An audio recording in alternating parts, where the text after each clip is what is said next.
Good morning everyone. Welcome to our channel Chemistry with Them.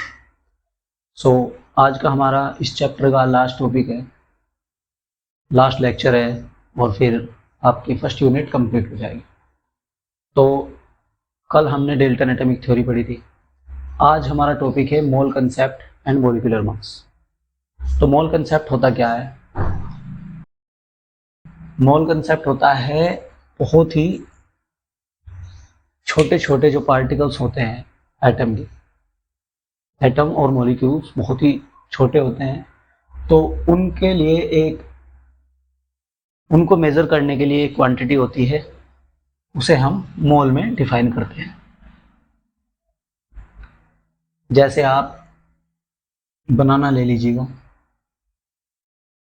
तो एक dozen में कितने होते हैं? 12। तो ऐसे ही इनको मेजर करने के लिए मोल कंसेप्ट आता है। एटम को और मॉलिक्यूल्स को मेजर करने के लिए उसे ही हम मोल कंसेप्ट बोलते हैं। मॉलिक्यूलर मास क्या होता है कि 1 मोल ऑफ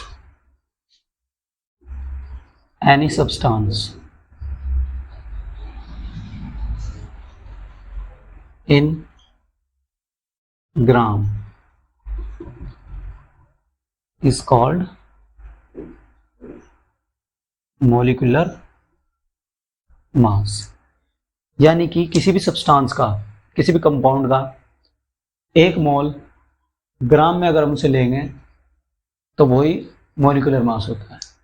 जैसे अगर हम H2O को लेने लगे, हाइड्रोजन का मास कितना होता है? 1। कितने नंबर ऑफ मॉलिक्यूल्स हैं इसके? 2 प्लस ऑक्सीजन का मास कितना होता है? 16। तो टोटल कितना आ गया? 18। अगर हम इसके 2 मोल्स लें, जैसे हमने मोल कंसेप्ट पढ़ा था, अगर हमने इसके 2 मोल्स लिए तो अगर 18 है तो फिर 2 की मल्टीप्लाई हो जाएगी और ये आ जाएगा आपका 36। तो ये होता है आपका मॉलिक्यूलर मास। अब हम पढ़ेंगे मास percentage of element. Mass percentage of element.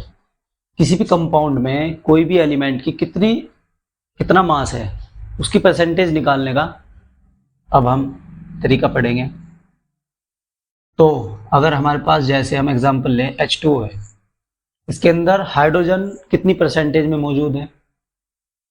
जैसे इसका टोटल मास कितना होता है? 18 ग्राम होता, तो पॉइंट में भी है लेकिन हम इसे अप्रोक्स 18 मान लेते हैं। 18 ग्राम मोल इनवर्स। तो अब हम इसे पढ़ेंगे कि इसके अंदर हाइड्रोजन की कितनी परसेंटेज है। तो उसके लिए एक फॉर्मूला होता है, mass percentage of element is equal to mass of element upon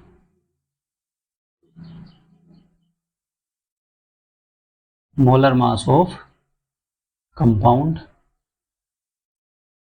multiply 100। तो अब हम मास परसेंटेज निकालेंगे हाइड्रोजन की इसके अंदर। तो मास हाइड्रोजन का कितना होता है? 1। मल्टीप्लाई किससे? क्योंकि 2 मॉलिक्यूल्स है तो multiply upon molar mass of compound. इस पूरे का मोलर मास कितना, इसका मॉलिक्यूलर मास है कंप्लीट 18 टोटल, मल्टीप्लाई 100। कितना आया? 2/18 इंटू 100, 9 और ये 11 पॉइंट समथिंग अप्रोक्स आपका आंसर आ जाएगा। तो ये होती है मास परसेंटेज ऑफ एलिमेंट। किसी भी कंपाउंड के अंदर एलिमेंट की कितनी मास परसेंटेज है उसे निकालने का फॉर्मूला ये है। अब हम पढ़ेंगे रिएक्शन इन सॉल्यूशन। सॉल्यूशन में कैसी रिएक्शन होती है। तो सबसे पहले हम इसके अंदर पढ़ेंगे मास परसेंटेज, दूसरा मोल फ्रैक्शन, फिर मोलैरिटी एंड मोलैलिटी। यानी कि मास परसेंटेज क्या होती है?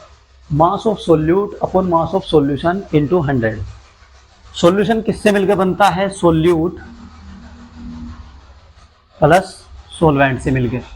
तो अगर हमें मास परसेंटेज निकालनी है कि पूरे सॉल्यूशन के अंदर कितनी मास परसेंटेज है सोल्यूट की, यानी कि हमने सोल्यूट कितने मास में उसके अंदर मिला है। तो मास ऑफ सोल्यूट, जितना आपके सोल्यूट का मास होगा अपॉन में मास ऑफ पूरे सोल्यूशन का इंटू 100, तो ये आपकी मास परसेंटेज आ जाएगी। सेकंड है आपका मोल फ्रैक्शन। मोल फ्रैक्शन क्या होता है कि number of moles of A upon number of moles of solution, यानी कि अगर हमारे पास कोई ए और बी पूरा एक सॉल्यूशन है, तो हम इसके अंदर कैसे पता लगा सकते हैं कि ए के कितने नंबर ऑफ मोल्स, कितना मोल फ्रैक्शन है ए का। तो इसका जो फॉर्मूला है वह है number of moles of A upon number of moles of A plus number of moles of B, यानी कि टोटल नंबर पूरे इस पूरे ए बी के अंदर जितने मोल्स है वे अपॉन में, और ए के लिए निकालना है तो number of mole of A ऊपर, और अगर बी के लिए निकालना है तो number of mole of B upon number of mole of A number of mole of B plus. तो ये हो गया आपका मोल फ्रैक्शन। अब हम पढ़ेंगे मोलैरिटी। मोलैरिटी को हम कैपिटल एम से डिनोट करते हैं। Number of mole of solute upon volume of solution in litre, यानी कि पूरे सॉल्यूशन के अंदर हमें मोलैरिटी निकालनी है तो उसका फॉर्मूला है number of mole of solute, यानी कि जितने मोल हमने सोल्यूट के मिलाए अपॉन में पूरे सॉल्यूशन का वॉल्यूम लीटर के अंदर, यानी कि number of mole of solute upon volume of solution is called molarity. Molality क्या होती है, इसमें आप कंफ्यूज हो सकते हो। तो मोलैलिटी को हम स्मॉल एम से डिनोट करते हैं। ध्यान से पढ़िएगा, number of moles of solute upon mass of solvent in kilogram. इसके अंदर क्या था, वॉल्यूम ऑफ सॉल्यूशन, पूरे सॉल्यूशन का वॉल्यूम। इसके अंदर क्या है, मास ऑफ सोलवेंट, यानी कि सोल्यूट प्लस सोलवेंट से मिलकर क्या बना हमारा सॉल्यूशन। अब और में तो क्या आ रहा है, टोटल पूरे सॉल्यूशन का मास या नंबर ऑफ मोल्स, लेकिन इसके अंदर क्या है, मास ऑफ सोलवेंट अपॉन में इस मास ऑफ सोलवेंट और सोल्यूट ऊपर, यानी कि number of mole of solute upon mass of solvent. समझ में आया? तो ये होती है आपकी मोलैलिटी।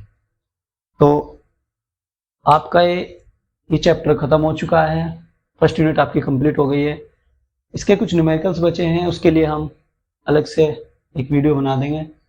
अब आपकी सेकेंड यूनिट स्टार्ट होगी, स्ट्रक्चर ऑफ एटम। तो वीडियो को शेयर करें, I hope you understand very well. Like करें और सब्सक्राइब करें हमारे चैनल को। Thank you and have a nice day.